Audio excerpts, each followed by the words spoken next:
Subscribe to MSNBC Premium on Apple Podcasts to get new episodes of Morning Joe and The Rachel Maddow Show ad-free. Plus ad-free listening to all of Rachel Maddow's original series, Ultra, Bagman, and Deja News. And now, all MSNBC original podcasts are available ad-free and with bonus content, including How to Win 2024, Prosecuting Donald Trump, Why Is This Happening, and more. Subscribe to MSNBC Premium on Apple Podcasts.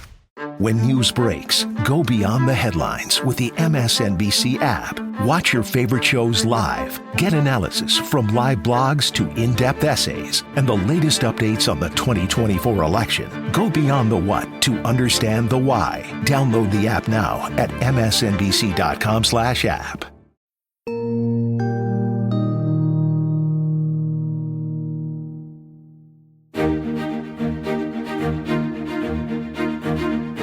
Hello, and welcome to How to Win 2024. It's Thursday morning on August 29th. I'm Claire McCaskill. I'm here with my guest host today, former Republican Congressman of Pennsylvania's 15th District, Charlie Dent. Hey, Charlie. Hi, Claire. Great to be with you. Thanks for having me. And go Eagles. Yeah. Okay, so on to the episode today. We're now less than 70 days out. It's hard to believe. This has been quite the whirlwind. I would call it a roller coaster. It has been quite a political summer for those of us who have a D behind our names. And Vice President Harris and Governor Walz are giving their first sit-down interview tonight on CNN. We'll talk about what kind of message Harris and Walz should deliver now that some of all of the quote-unquote good vibes from Chicago are beginning to dissipate somewhat. We'll also talk about my co-host's home state of Pennsylvania, which is the epicenter of this campaign. If you're wondering where Trump or Vance or Harris or Walz is on any given day, if you guess Pennsylvania, you'll be right.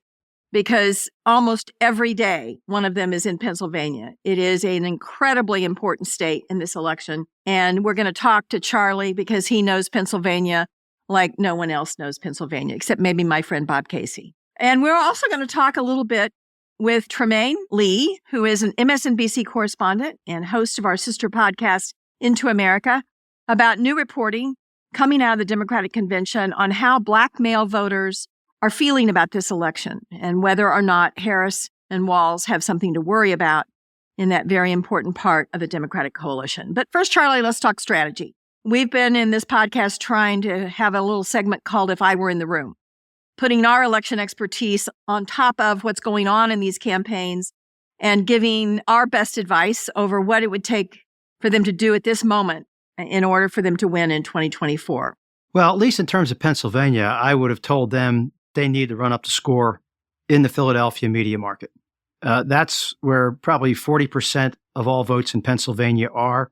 The city of Philadelphia, the 4 suburban collar counties, but I could take that out even further to my old area, the Lehigh Valley, and in the Berks and Lancaster counties, which really represent the Philadelphia media market. Again, probably over 40, somewhere around 40% of all votes. She will need to run the score up, not only in the city, but particularly those collar counties around Philadelphia.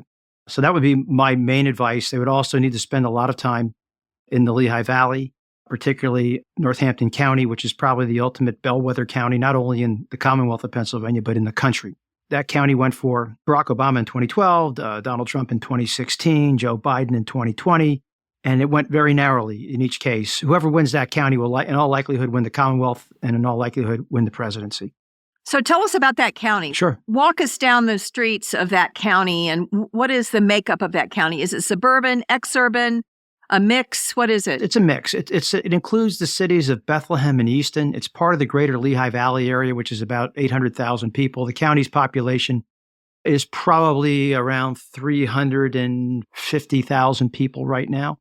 It's an industrial area, but an interesting mix of urban, suburban, and rural communities. It's largely white, but a significant African-American population in the city of Easton, significant Hispanic population in the city of Bethlehem, but a lot of ethnic white, old-time, a lot of old Italian, Slovak. It's just a tremendous county to get a sense.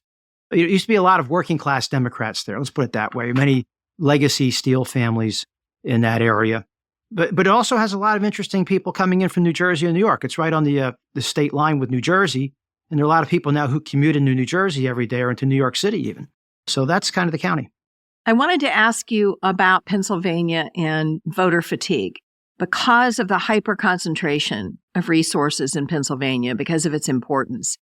I know how tired people must be already of all of the advertising being bombarded on every screen they look at, whether it's their phone, whether it's their laptop, whether it's a TV. They are really getting hit.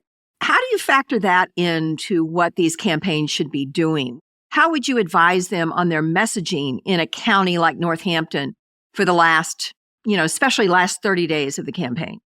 Well, let me just say they are getting just bombarded with ads. I'm sitting down here at the Jersey Shore. It's part of the Philadelphia media market. Constantly, if you turn on the U.S. Open or any cable network, all you see are political commercials for the presidential race or for the Senate race in Pennsylvania. That's it. That's pretty much all the advertising. If I were advising Harris, I would tell her and Walz, keep pounding away on the issues of freedom, particularly women's reproductive rights. I think it's a very strong issue in that Philadelphia media market. They can't hit that issue enough. And probably I would tell her to keep hitting Trump on his, erratic behavior, not just January 6th, but just his erratic nature in general. If you're Trump, I would advise them, you keep pounding Harris on inflation, which they're doing, inflation, the economy. They're running ads right now, just pounding her on her support of Bidenomics. I would also hit her on the border, although, Harris is able to counterpunch because of Trump's role in taking down the bipartisan border bill, which is a good piece of legislation. But Trump still has some advantages on the border and the economy. That's how they're playing this game right now. So it's really a matter of what voters care more about going into this election in the final 70 days or so. The way Pennsylvania is being bombarded, I have a really vivid memory of Susan Collins' Senate race when all kinds of people came up to Maine from New York to knock on doors for her Democratic opponent. And in Maine, they figured out that all these license plates were from New York, maybe even from Pennsylvania, not from Maine. Right. And it actually hurt the Democratic candidate that so many volunteers were showing up that weren't Mainers. Do you see that happening in Pennsylvania? Has that happened before? Should we do a cautionary note to everyone? I have a stepdaughter that lives in Portland, Oregon, and she texted me the other day, I'm going to Pennsylvania to volunteer. And I'm going, wait a minute. Not sure that necessarily is the best idea. What's your take on that? Well, look, Maine is a slightly different animal than Pennsylvania. It's a smaller, rural state. Out-of-towners are going to be more easily noticed than maybe in Philadelphia and the collar counties of Philly, where it's very heavily populated, densely populated. Again, depending where you're walking, it's never good to advertise that you're a volunteer from out of state. That's just, don't do it. I would say if you're going to go and work on a campaign, sure, come on in, work. They'll put you to work, but try to at least pretend that you're from the area. She's my family. I should advise her, even though it will pain me to put on an Eagles shirt when she's going door to door. That would be very difficult for this Chiefs fan to give that advice, but maybe that's the best advice to give, to get some local. You guys won the Super Bowl. What are you complaining about? You guys won. We lost, okay? So I know, but we're obnoxious winners. Well, we're bad winners too, by the way, in Philadelphia. Listen, I was at the Super Bowl with you guys out in Arizona, and your fans were frickin' obnoxious, Charlie Dent. And they're quite proud of it, too. Oh, my goodness. If I heard that song one more time, I think I was going to puke. Fly, Eagles, fly. No, fly, Eagles, fly. Yeah. All right, so we're going to take a short break here, and we will be back, and we're going to check in with MSNBC correspondent, host of Into America, Trymaine Lee, to get a sense of how black male voters are feeling about their options this fall. We were supposed to talk about RFK, but I've just taken a sworn oath to never talk about him again. Just go away and leave us alone. We'll be back in just a minute.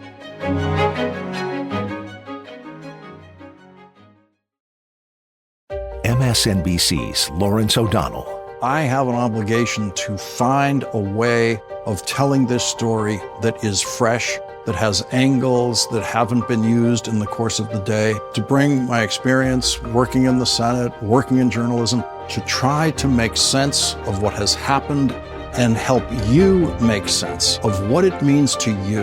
The Last Word with Lawrence O'Donnell, weeknights at 10 p.m. Eastern on MSNBC.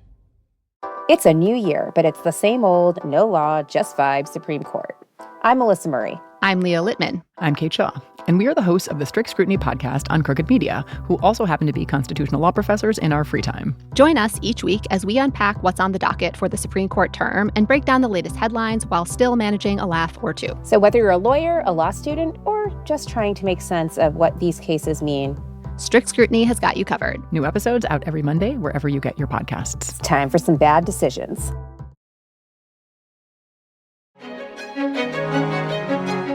Welcome back. My co-host, former Republican Congressman Charlie Dent, is still with me.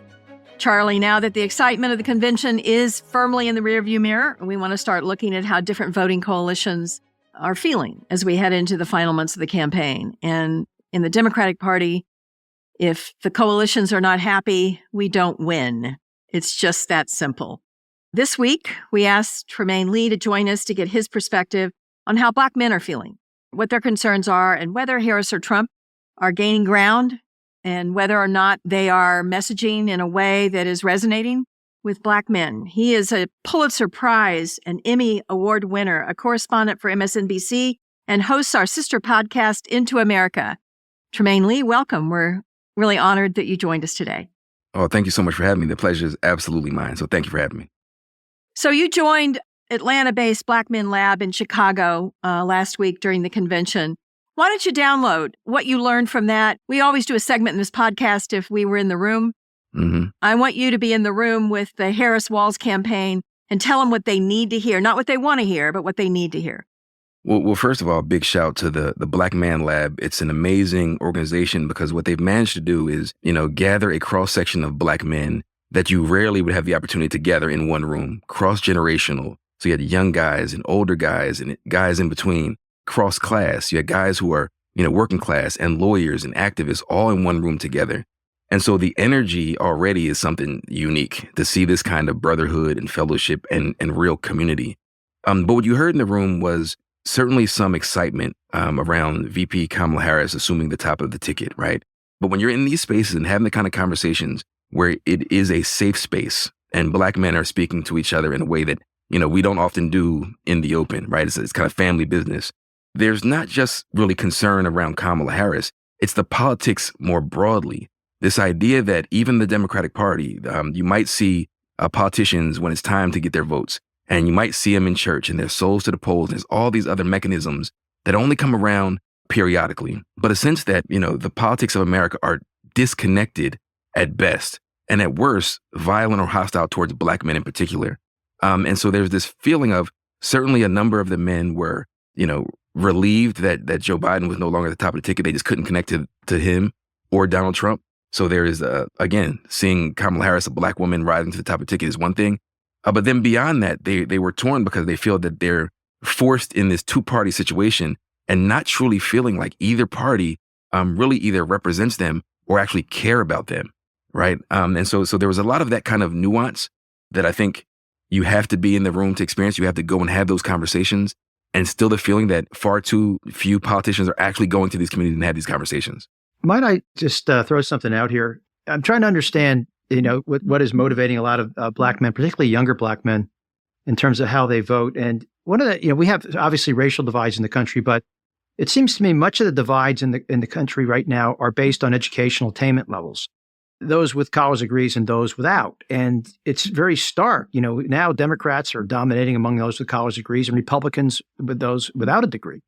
And that's changed in my lifetime, by the way. When I was a younger man, Republicans tended to do better among college-educated voters and Democrats among non-college-educated voters. And so you hear that, Trump is maybe doing a little bit better among African-American males, younger males. Why is that? Is it because they maybe identify as sort of more anti-elite, maybe many without a college degree, and they're behaving just like other voters without a college degree, white voters without a college degree, and maybe gravitating towards Trump? Do you see that as an issue? Well, I think to the first part of your question, there are these deep opportunity gaps and gaps of access to education. And when you look at the, say, college landscape now, filled with Black women, right? But Black men, we lose Black men through the pipelines very early. If you don't have a Black boy reading on level by the time you're in 3rd and 4th grade, the likelihood that they'll be siphoned off into the criminal justice system, or what we call the missing, the millions of Black men who are, have dropped out of society, who don't have a job and don't have education, and they're all of the stress and tension foments, and then we see it unfurling in different ways. I think younger black men, there's a stream of black men who there's this appeal to and part of my language, the big FU that Donald Trump gives to the establishment or appears to give the establishment, guys who feel that there are all these burdens placed on their shoulders anyway, and no one truly cares. And at every turn, there seems to be some evidence of that. Whether you're a Democrat or Republican, a lot of black men know that if they're walking down the street in a hoodie, the nice white liberal lady is also scared, right? And also going to call the cops on the neighbor. And also, you might have that Black Lives Matter sign on your window or front porch, but you're not moving next door to black folks. You're not sending your kids to schools where there's a sizable portion of black students.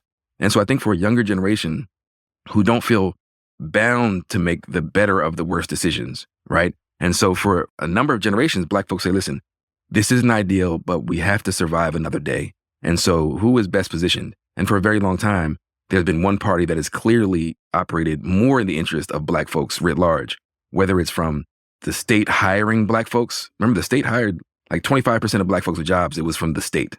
And so they understand when the other party is talking about small government, they're talking about that. And they're talking about the Department of Justice. They're talking about all the things that have helped, benefit black folks. But a new generation says, I have to vote Democrat just because my father did and my mother did and my grandfather did, without any questioning, without any critique, without any kind of real engagement, without seeing them, without knowing for a fact that the Democratic Party sees me beyond just souls to the polls and just this kind of fringe, marginalized maybe vote, but they're not actually working for it. And so I think there's a lot of that happening. So I'm curious, Trymaine, I see Trump's racist behavior so clearly, but it's not directed against me. I see, whether it's black jobs, whether him saying that they've got to reinstate stop and frisk, whether it's him saying that black men can relate to him because of his mugshot, all of that stuff really lands with me. So I'm curious, is it landing with black men, particularly young black men? Are they seeing how racist he is? Or is his ability to give the finger to the system, is that giving him a free pass with these voters? I think that's a nuanced kind of answer, because when you're having real conversations with black men, we realize that, again, that there are white Democrats who are also racist. You deal with white racists all the time. Your manager might be a racist. He might just talk nice and might not just call you the N-word and might treat you just fine. So it's like, we know that white people can be racist. Not all white people, but white people can be racist. But I think it's important for us also to level set here. Before, Barack Obama, 12 to 13%, 14% of black men voted for the Republicans. They always got a certain percentage of the black male vote. A lot of black Republicans voted for Barack Obama because he was the first black president. So now we're returning. And even at best, you're still going to get 80%. The Democratic Party is still going to get 80+% of black men.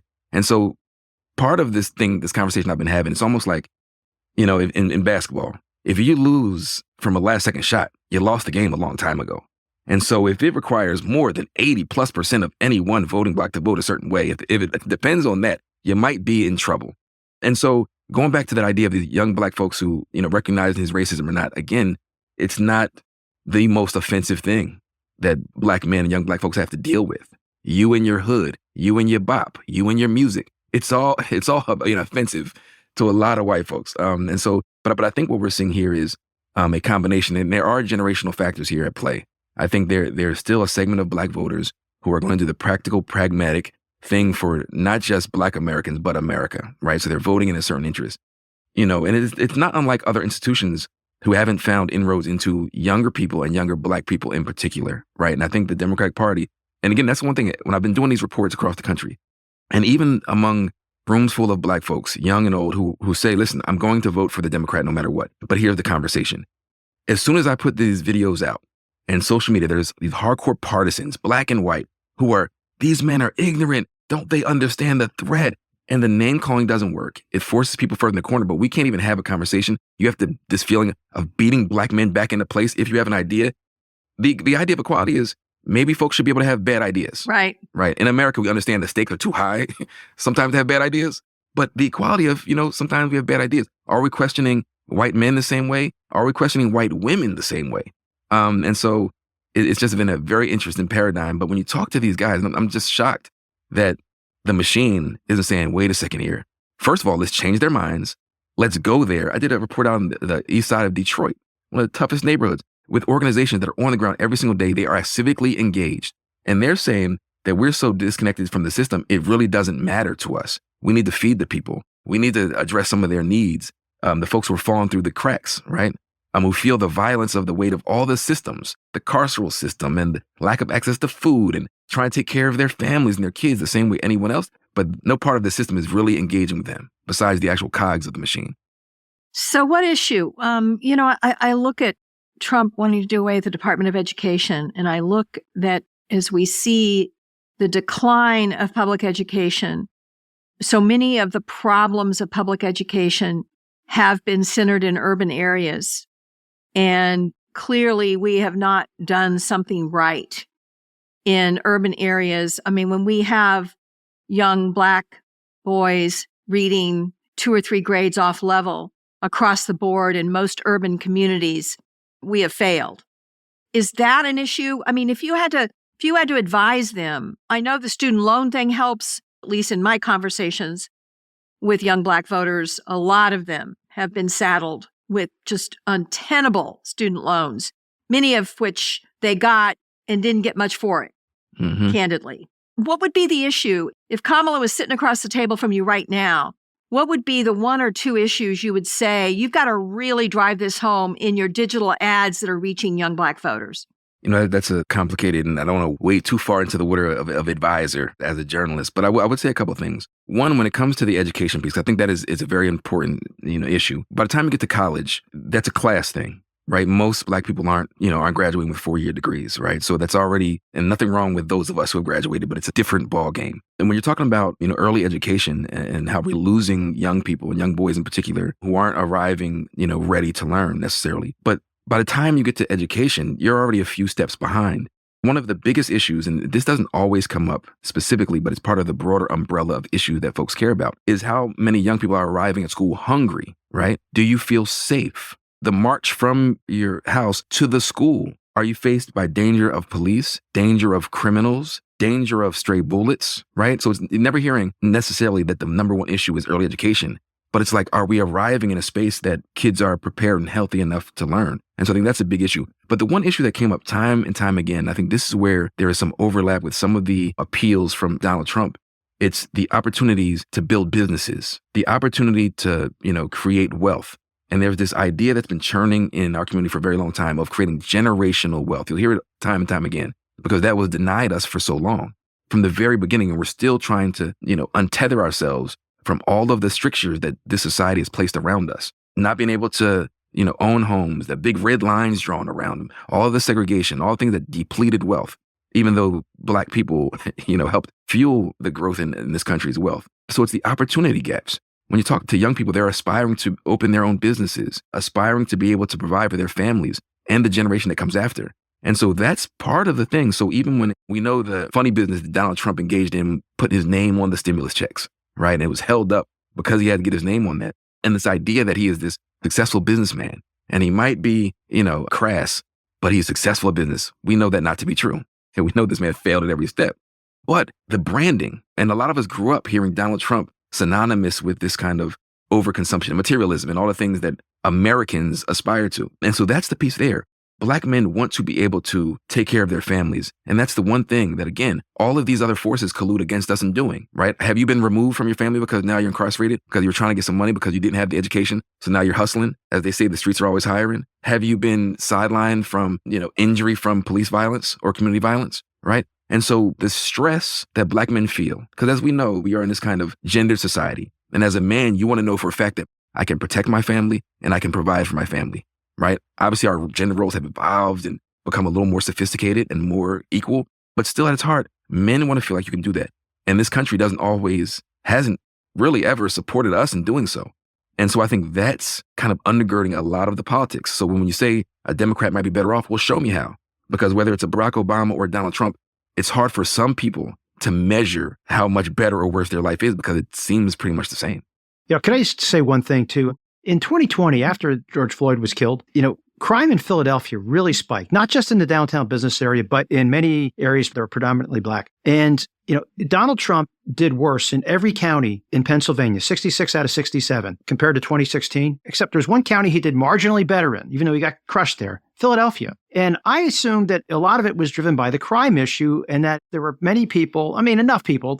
African-Americans still went for Biden overwhelmingly, but enough of African-American males and Hispanic males, people were just angry about the crime. And I thought that's the only reason why Trump did a little better in Philadelphia, unlike every other county where he did a little bit worse. Does that make any sense to you, Trymaine? It does make some sense. And again, I'm intimately familiar with Philadelphia. I grew up in South Jersey, right across the bridge. My first job was in the Black press, the Philadelphia Tribune. Oh, boy. My first internship, the Philadelphia Daily News. I'm an Eagles fan, right? So go Birds. Bird gang. No, Lord. I'm outnumbered. You're a great American. Oh, my God. Well, at least we won. Listen, we'll have to figure something out. Last year was an embarrassment. Yeah, I know. But Philadelphia, the poorest big city in the country, but also has a specific kind of diversity that you don't find many places. So growing up, ethnic white folks who are still in the city, yep. Working class white folks next to Black folks, Italians, Irish, Polish, next to African Americans, a heavy Black Muslim population. It's the only city in the country with a majority Black Muslim population. But it's also, again, because of everything that comes along, everything that's adjacent with poverty, the violence and crime. There is something to this idea, I believe, when there is a sense of general lawlessness, right? A sense that it just feeds on itself. The police respond a certain kind of way. Criminals respond a certain kind of way. And so I think part of that Donald Trump get out there and is aggressive and it was overwrought. And we know the pain that kind of rhetoric, how it actually manifests in communities who already suffer it during the best of times.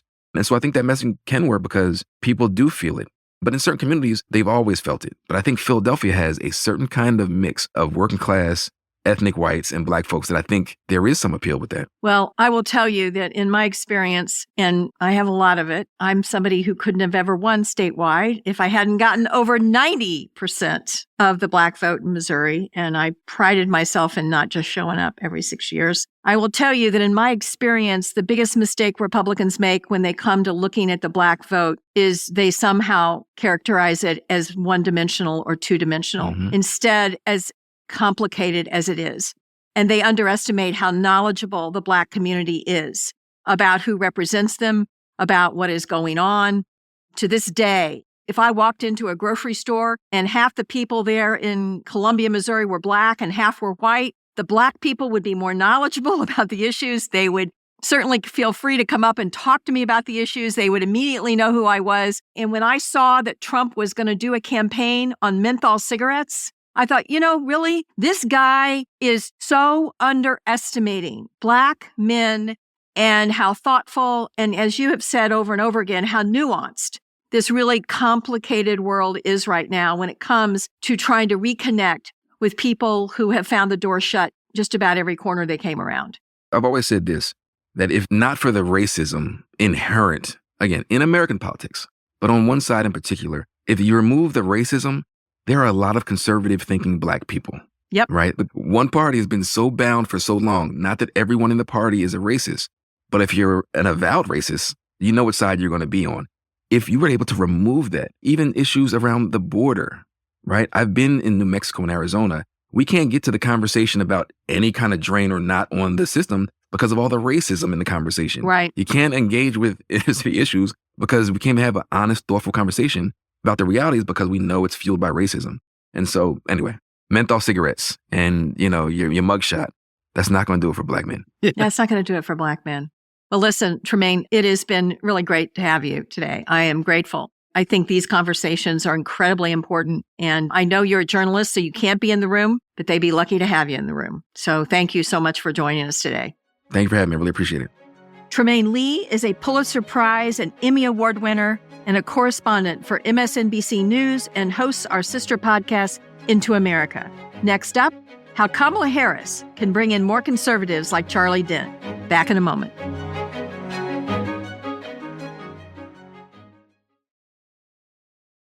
MSNBC's Lawrence O'Donnell. When I was working in the Senate, I didn't realize that it's the perfect training for the job that I have now. Covering government, covering politics, the complexity of it all. Mastering the detail is crucial to being able to present anything that happens in Senate buildings or any of the other news centers that we have to focus on every day. The Last Word with Lawrence O'Donnell, weeknights at 10 p.m. Eastern on MSNBC. a U.S. senator destroyed by blackmail. He was not bound by the truth or by facts. The country's most outrageous political demagogue, ascending toward the peak of American power. Millions upon millions of devoted followers. This is a story of heroes willing to face down tyranny and the risk to the country if they fail. Rachel Maddow presents Ultra, Season 2 of the chart-topping original podcast. All episodes available now.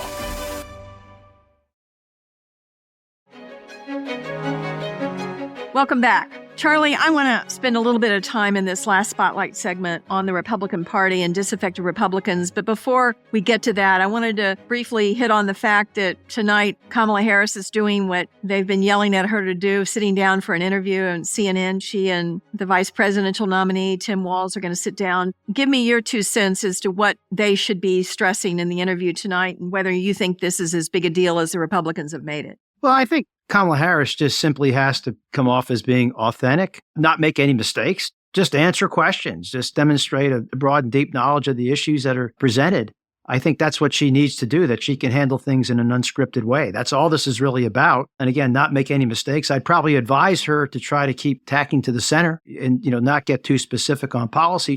I think she's going to have to try to explain why she has changed positions on some issues, Medicare for all, fracking, whatever other issues. She's going to have to give an explanation other than she just changed for political reasons. She's going to have to explain that a little bit. But as long as she doesn't make any mistakes, as long as she seems authentic and no errors, I think that's a win for her. I predict she'll do fine. I'm biased on this. I believe if you've been a courtroom prosecutor, you are in the ultimate training ground to thinking on your feet and operating without a script. And she did that for many years. You just can't have a script when you're in the courtroom in the middle of a criminal trial. So I think she'll do fine. And I'm kind of looking forward to watching tonight. There's one other thing she has to watch out for, too, that she's probably going to have to show that on the one hand, she's loyal to Joe Biden and supports him and his agenda, but also distinguish where there are differences, maybe. That's a fine line to walk. It's a tricky thing to do. I'm sure she can handle herself unscripted. I'm not worried about that. But kind of drawing out where she's different from Biden is going to be a delicate matter for her. And that's hard.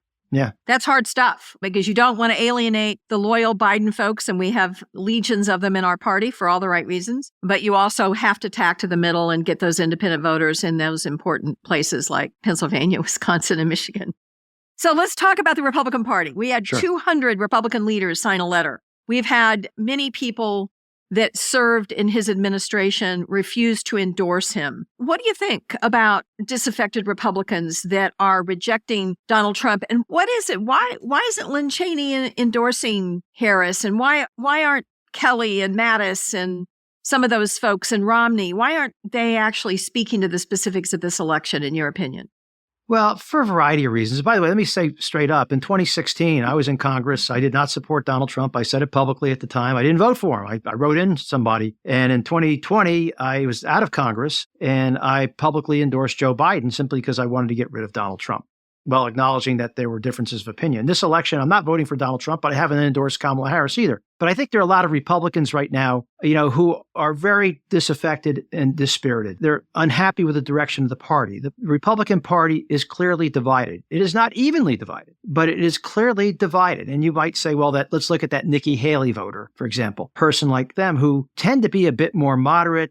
They might be college educated. They simply just do not like Trump, the way he carries on, even if they might agree with some of his policies, but they have differences of opinion with him and his style. And I think many Republicans right now who supported Joe Biden, I've talked to many, this felt like, I didn't want anything. When I endorsed Joe Biden, I didn't want anything. I wasn't looking for anything, but I just never got the sense that they were fully appreciated. I think the Harris campaign is trying harder to reach out to Republicans in a more meaningful way than maybe the Biden campaign did back then. And so there were a lot of Republicans who just kind of felt like, well, Biden kind of tacked left. He said he was going to be a governor from the center. Well, he went for the center of the Democratic Party.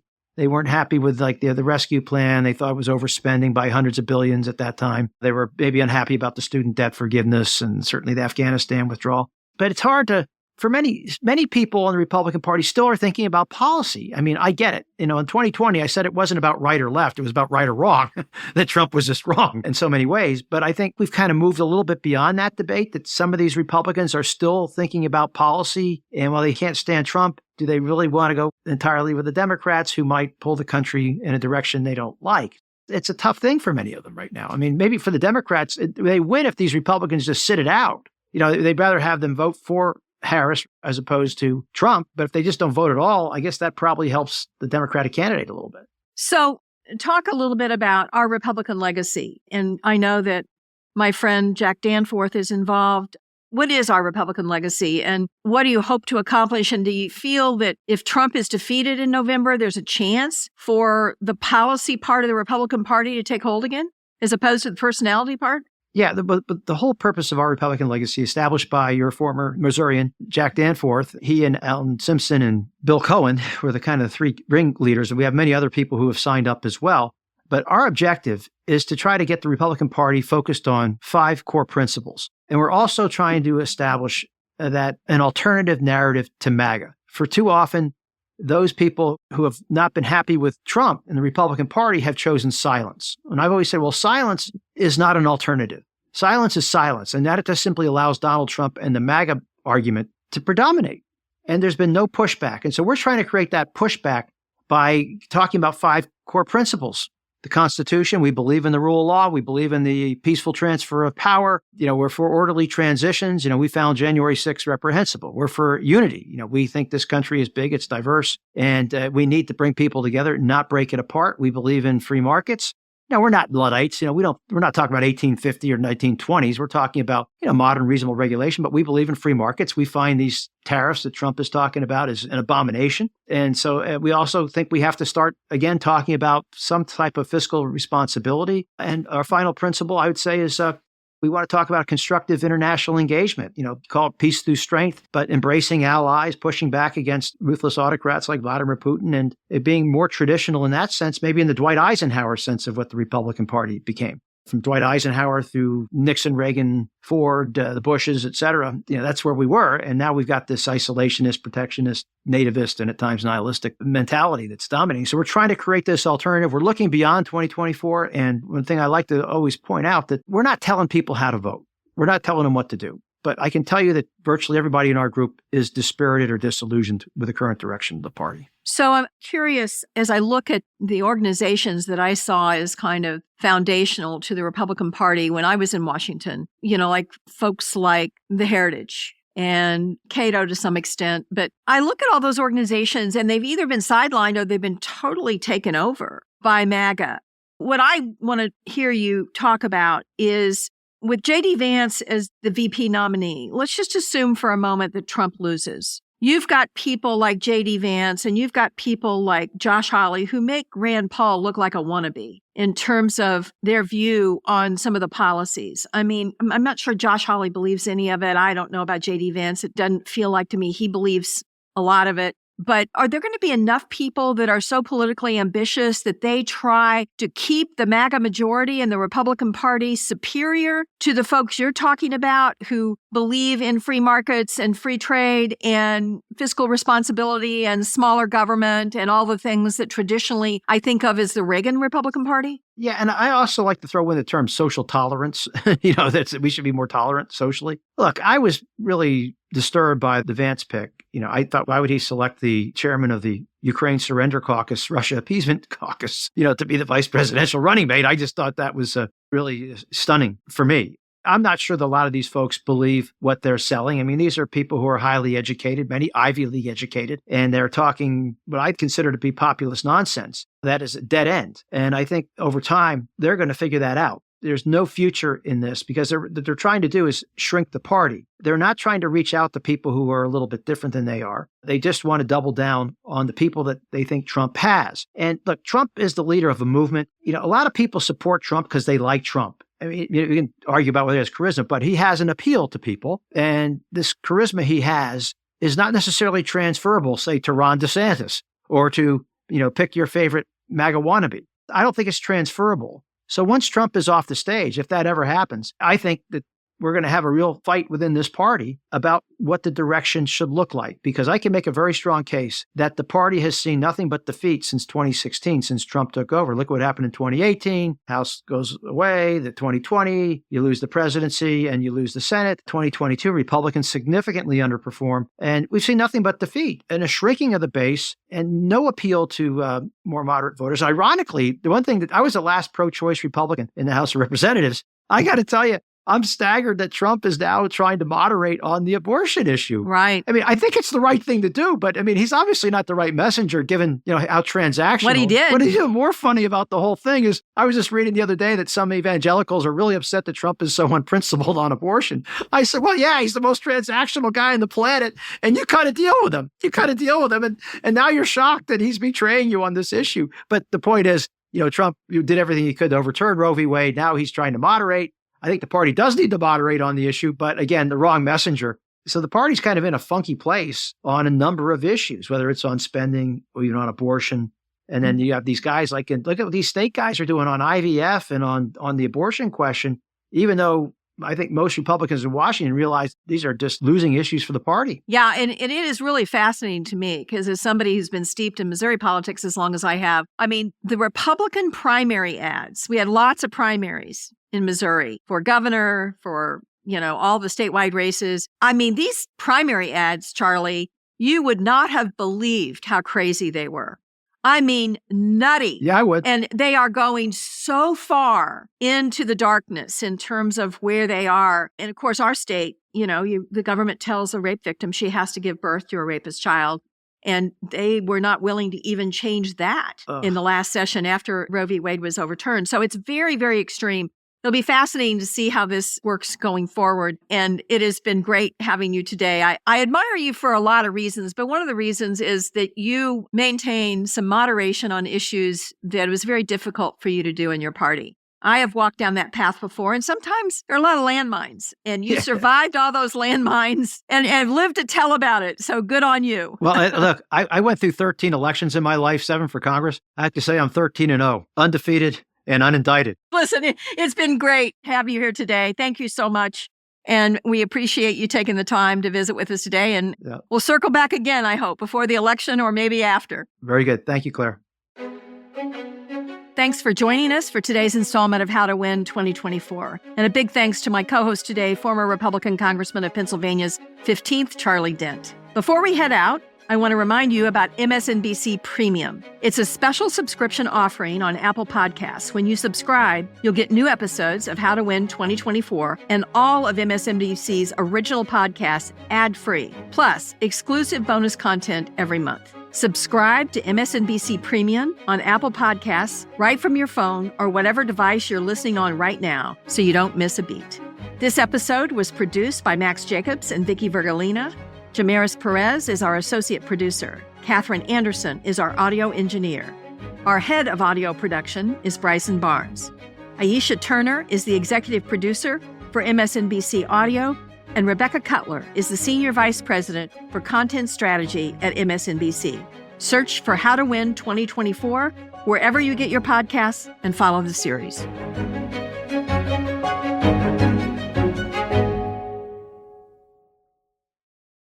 Go beyond the headlines with the MSNBC app. Watch your favorite shows live. Get analysis from live blogs to in-depth essays and the latest updates on the 2024 election. Visit msnbc.com/app to download.